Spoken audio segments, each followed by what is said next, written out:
On considère un deuxième système optique qui est la lame à face parallèle. Alors la lame à face parallèle, comme son nom l'indique, c'est un milieu transparent d'indice N, par exemple, une lame de verre. Et ce milieu d'indice N, il a une épaisseur E, et il plonge dans un milieu d'indice N'. Et ce milieu d'indice N, donc ce milieu transparent, il est délimité par deux surfaces planes et parallèles. Donc chaque surface est un dioptre plan. Puisqu'un dioptre plan, c'est une surface plane qui sépare deux milieux d'indices différents. On se place dans le cadre où N' est inférieur à N. Et on considère un point objet A. Alors ce point objet A, il va envoyer un rayon incident qui va rencontrer le premier dioptre au point I et former un angle I, un angle d'incidence I avec la normale à ce dioptre, ce premier dioptre. Alors, puisque l'incidence elle est dans le milieu d'indice N', la réfraction sera dans le milieu d'indice N, et le dioptre donc qui correspond à cette première face, ce sera le dioptre N'N. Et on se place donc dans le cadre du dioptre N'N. Pourquoi? Pourquoi on appelle ça un dioptre N'N? Parce que, comme on connaît dans le cours, on désigne le dioptre D N1, N2 quand on écrit un dioptre D N1, N2. N1, c'est obligatoirement le milieu d'incidence et N2, c'est le milieu de réfraction. Ce rayon incident, il se réfracte par un rayon bleu en formant un angle R avec la normale au point en I.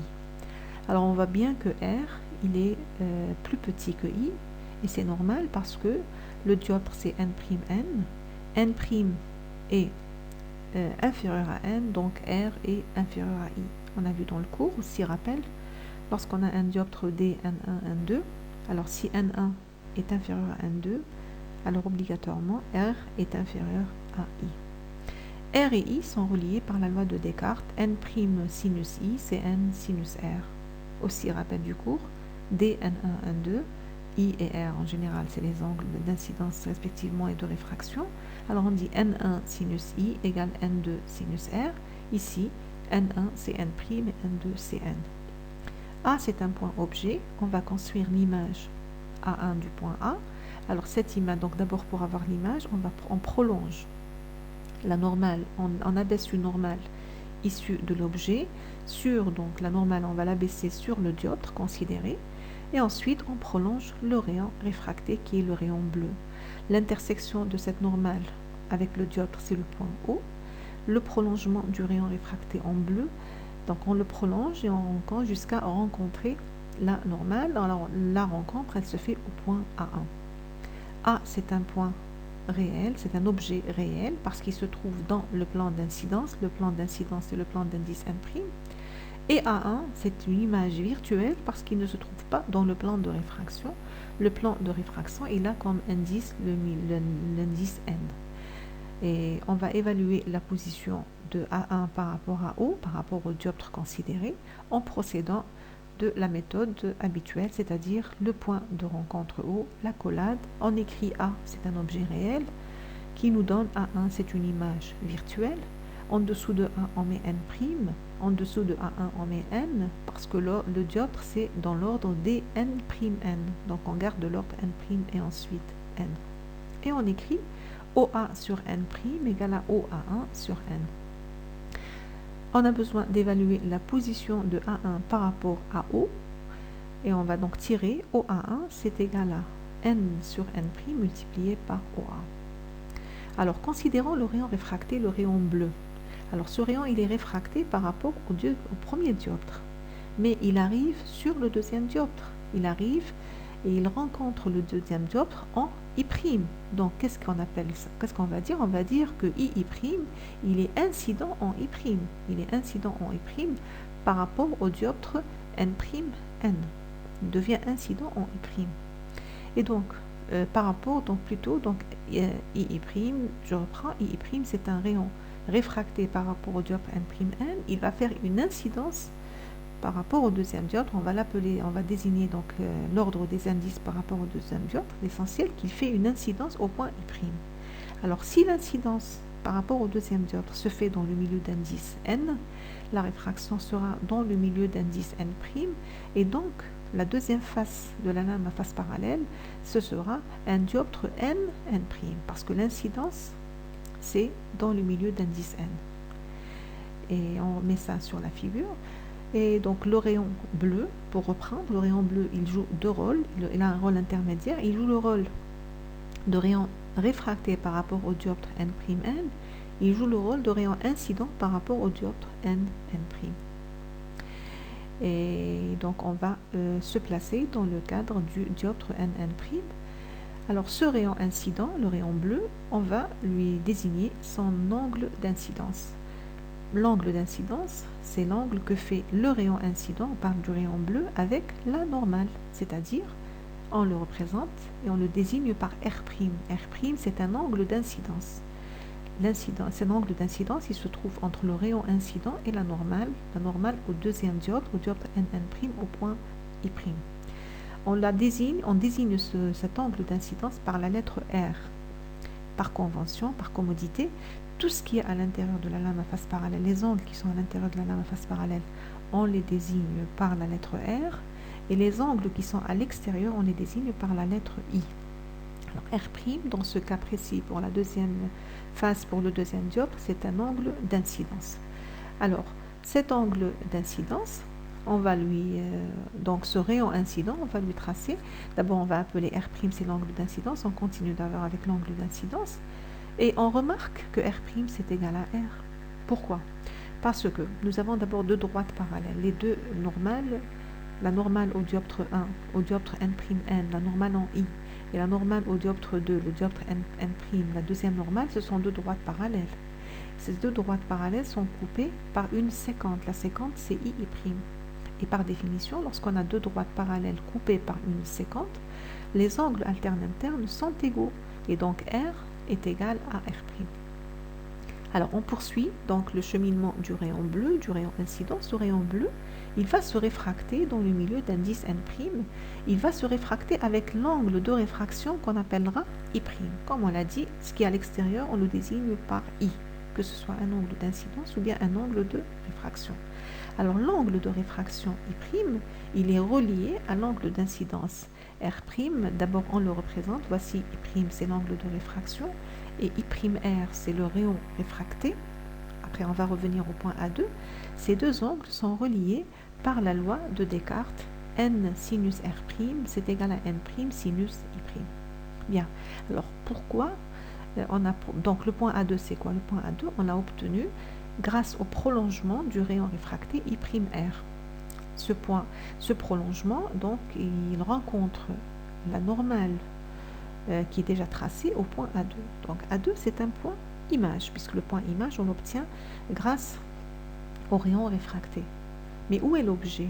Quel est l'objet qui a donné le rayon I', le rayon incident I', le rayon bleu?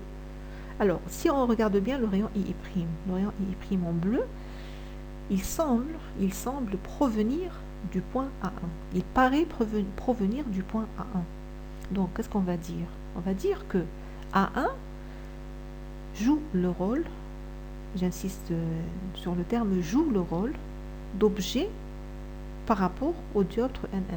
Il joue le rôle d'objet. Pourquoi? Parce que le rayon bleu qui est incident sur le dioptre n', il semble provenir de A1. Donc A1, il va jouer le rôle d'objet par rapport au dioptre n'.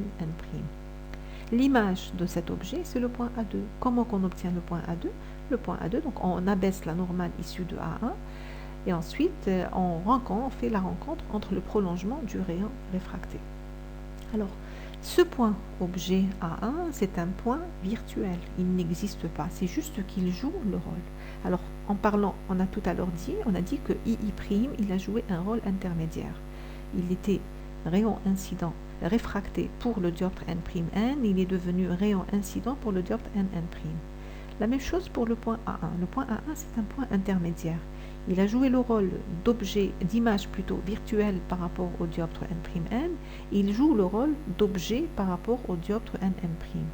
Et cet objet, c'est un objet réel. Donc A1, il joue le rôle d'objet réel par rapport au dioptre n'. Pourquoi il est réel?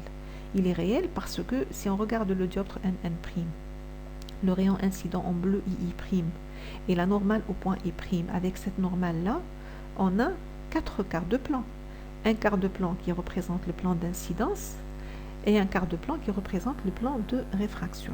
Alors, pour l'image A2, elle n'est pas dans le plan de réfraction, donc elle est virtuelle. Et pour l'objet A1, il est dans le plan d'incidence, donc c'est un objet réel. Il joue le rôle d'objet réel. Donc, A1 joue le rôle d'objet réel par rapport au dioptre NN'. Alors, maintenant, on va faire des calculs. On va donc étudier donc les formules. Nous avons n sinus R', c'est n' sinus I'. Ça, c'est la relation de Descartes pour le deuxième dioptre. Et si on regarde la relation de Descartes pour le dioptre N'N, on a n' sinus I égale n sinus R. Ces deux relations de Descartes, elles ont en commun n sinus R. N sinus R pour le dioptre N'N et n sinus R, c'est la même chose que n sinus R' pour le dioptre NN'. Pourquoi c'est la même chose? Parce que R c'est égal à R'. Donc on a en commun n sinus R et n sinus R' qui est la même chose. Et donc on va dire, puisque n' sinus I c'est égal à n sinus R, et que n sinus R' qui est en fait n sinus R est égal à n' sinus I'. Donc on va déduire que n' sinus I c'est égal à n sinus I', et donc on simplifie, plutôt n' sinus I c'est n' sinus I', on simplifie n' et on obtient sinus I est égal à sinus I'. Si sinus I est égal à sinus I', cela veut dire que I est égal à I'. Et si I est égal à I', donc on l'a déjà construit, le rayon réfracté, on l'a construit effectivement avec un angle I' est égal à I, parce qu'on le sait d'avant, à l'avance on sait déjà que I' est égal à I. Alors, on le sait parce que je connais le cours, mais on le vérifie, on est en train de vérifier ensemble. Alors, si I' est égal à I, cela veut dire que le rayon I'R et le rayon AI sont parallèles. AI, le rayon incident AI, le rayon I'R émergent, ce sont deux rayons parallèles. Alors, je reviens au terme émergent. AI, c'est le rayon incident, c'est celui qui arrive sur la première face. Et I'R, c'est un rayon qui sort de la lame à face parallèle. Il sort, donc il émerge de la lame à face parallèle, donc on l'appelle aussi un rayon émergent. Et on va dire que en traversant la lame, le rayon AI, le rayon incident, n'a pas été dévié, il a juste été translaté, puisqu'on obtient un rayon parallèle, donc il ne change pas de direction. Parce que dévier, faire une déviation, c'est changer de direction. Là, il ne change pas de direction, il reste sur la même direction, il ne fait qu'une translation. Cette translation, on l'appelle D1 et on la représente sur la figure. Donc D1, c'est la translation du rayon incident qui existe entre le rayon incident et le rayon émergent. Donc le rayon incident, quand il traverse la lame, il ne fait que translater d'une valeur D1. Comment obtenir la valeur de la translation? Mathématiquement, donc le D1, donc c'est un segment de droite qui est perpendiculaire aux deux droites parallèles. Donc c'est la valeur donc c'est la distance qui existe entre deux droites parallèles. Bien. Maintenant, on revient à A1. Qu'est-ce qu'on récapitule ensemble? A, ça nous a donné une image A1. A1, ça nous a donné une image A2. A1 qui était image par rapport au dioptre 1, par rapport au dioptre N'N, a joué le rôle d'objet par rapport au dioptre NN'. Et donc, A1, c'est une image intermédiaire, c'est un point intermédiaire. Et au final, quelle est l'image finale? C'est l'image A2. Donc, on est parti de A pour arriver à A2. L'image définitive de l'objet A, c'est le point A2, c'est A2. Et donc, la distance entre A et A2, qu'on représente par D en vert, cette distance-là, on l'appelle par définition le rapprochement apparent de la lame. Par définition, c'est le rapprochement apparent de la lame. Donc, c'est quoi le rapprochement apparent de la lame? C'est la distance qui existe entre le point objet et le point image définitive. On voit apparaître le point O'. Le point O', c'est l'intersection. On va travailler avec le point O' pour évaluer la distance de l'image A2 par rapport au dioptre DNN'. Et c'est quoi? C'est l'intersection de la normale qu'on abaisse du point objet A1 sur le dioptre NN'. Alors, pour évaluer la distance de A1 de A2 par rapport au dioptre NN', de la même façon avec laquelle on a travaillé avec le dioptre NN', nous avons A1, c'est un objet réel, qui nous donne A2, c'est une image virtuelle. on relie donc avec l'accolade, et au niveau de l'accolade, on met le point O', qui est l'intersection de la normale issue de l'objet A1 sur le dioptre considéré NN', et en dessous de A1, on met N, et en dessous de A2, on met N'. Pourquoi? Parce que notre dioptre, c'est dans l'ordre N, ensuite N'. Et maintenant, on écrit O'A1 sur N égale O'A2 sur N'. Et A1, déjà, on l'a évalué sa position par rapport au premier dioptre. On va donner, donc on va tirer O'A2, on va dire O'A2, c'est égal à N' sur N par O'A1. Il nous reste maintenant à évaluer D et D1. On commence par D1. On reprend une partie de la figure qui existe dans la diapo précédente. On garde la partie qui contient I, R, D1, la distance D1, la translation qui représente la translation du rayon réfracté par rapport au rayon incident, la translation du rayon émergent par rapport au rayon incident. Alors, on représente, on va évaluer, donc on va désigner par I-R cet angle envers qui est représenté sur la figure. C'est effectivement I-R parce que nous avons I d'un côté et il y a son angle opposé qui est égal à I aussi de l'autre côté. On parle par rapport au dioptre qui, donc, par rapport au point, donc on se place dans le premier dioptre. Donc nous avons I d'un côté et I de l'autre côté. Et nous avons R, donc la partie envers, l'angle envers, c'est effectivement I-R. Maintenant, nous avons donc un triangle rectangle, et on va dire, dans le triangle rectangle qui est dessiné, donc on va dire sinus de I-R, c'est l'opposé sur l'hypoténuse. L'opposé, c'est D1 et l'hypoténuse, c'est I'. Ensuite, on sait que E, c'est l'épaisseur. On trace aussi le triangle rectangle qui est représenté donc sur la figure. Et on va dire que cosinus de l'angle R, c'est quoi le cosinus de l'angle R? C'est l'adjacent sur l'hypoténuse. L'adjacent, c'est E et l'hypoténuse, c'est I'. On fait le rapport entre ces deux équations-là pour tirer D1 qui est égal à E sinus I-R sur cosinus R. Voilà. Pour D maintenant, on va reprendre aussi une partie de la figure et on voit bien que D sur la figure c'est égal à A2 et A2 c'est O'A moins O'A2. C'est un segment de droite comme on le voit sur la figure. O'A c'est égal à quoi sur la figure? O'A, c'est égal à E plus OA. Voilà, O'A, de O' jusqu'à A, c'est l'épaisseur de la lame E, puis plus de O jusqu'à A. On remplace, donc D, ça devient E plus OA moins O'A2. Alors OA, on a fait donc dans la diapo précédente, quand on a considéré l'image A1 et quand on a considéré l'image, quand on a évalué la position de l'image A1 et quand on a évalué la position de l'image A2, on avait tiré, donc on les a évalués par des relations.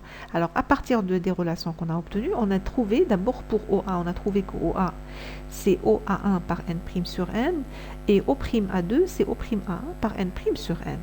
On a déjà obtenu ça et voilà, donc on fait sortir N' sur N en facteur. On laisse E, donc E c'est moins, donc on trouve D c'est E moins N' sur N par O'A1 moins OA1 et on regarde sur la figure O' de O' jusqu'à A1 moins de O jusqu'à A1, il nous reste E.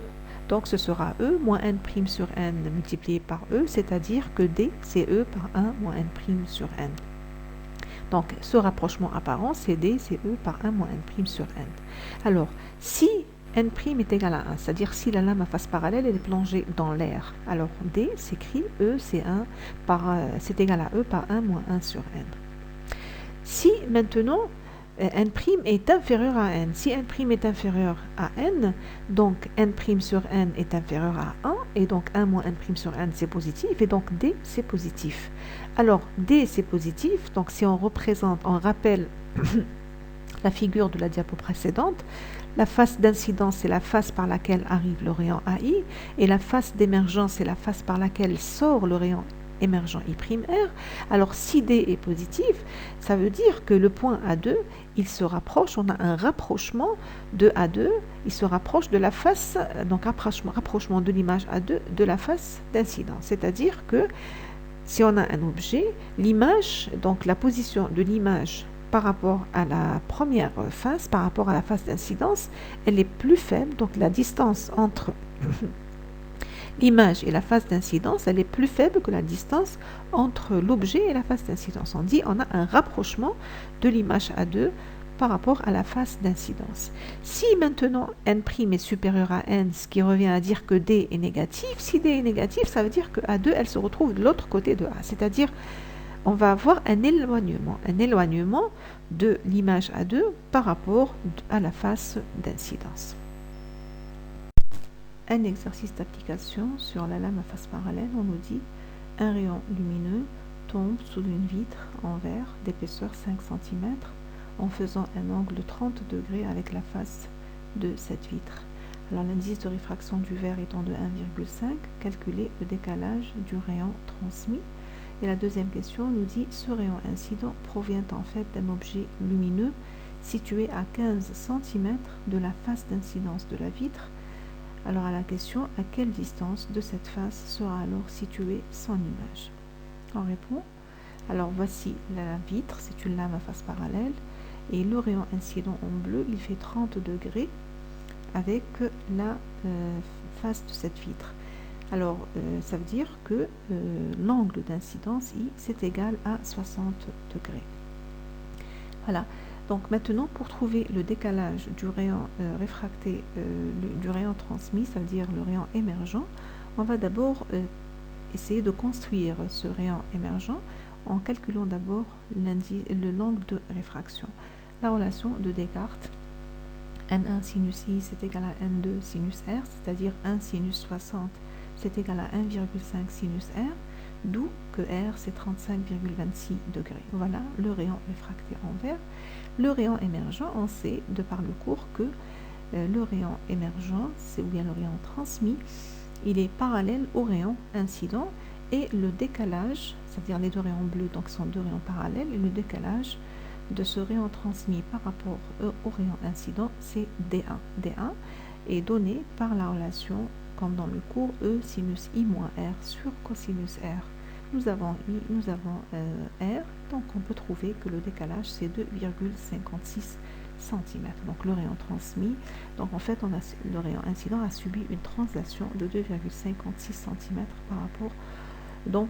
par rapport à sa première trajectoire. La deuxième question nous dit ce rayon incident provient en fait d'un objet lumineux situé à 15 cm de la face d'incidence de la vitre. La face d'incidence de la vitre, c'est la première face, c'est le dioptre 1N et A, donc l'objet il est à 15 cm de haut.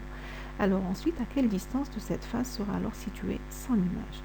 Bon, pour l'image, on sait qu'on prolonge le rayon réfracté, le rayon émergent. Voilà, A2, on nous dit à quelle distance sera située son image, c'est-à-dire calculer OA2. Alors, on sait que A2, par définition, c'est D. Voilà, donc D, donc par définition, de par le cours, on a appelé D, et que D, par définition, c'est égal à E par 1 moins N, 1 moins 1 sur N. Voilà. Et parce qu'on est, la vitre, elle est dans l'air, et on obtient, tout calcul fait 5 cm. Maintenant, de O jusqu'à A2, c'est OA moins D. OA, c'est 15, OA2, D, c'est égal à 5, et donc OA2, c'est égal à 10 cm. Et on va dire donc que l'image A2, elle se situe à 10 cm de la face d'incidence.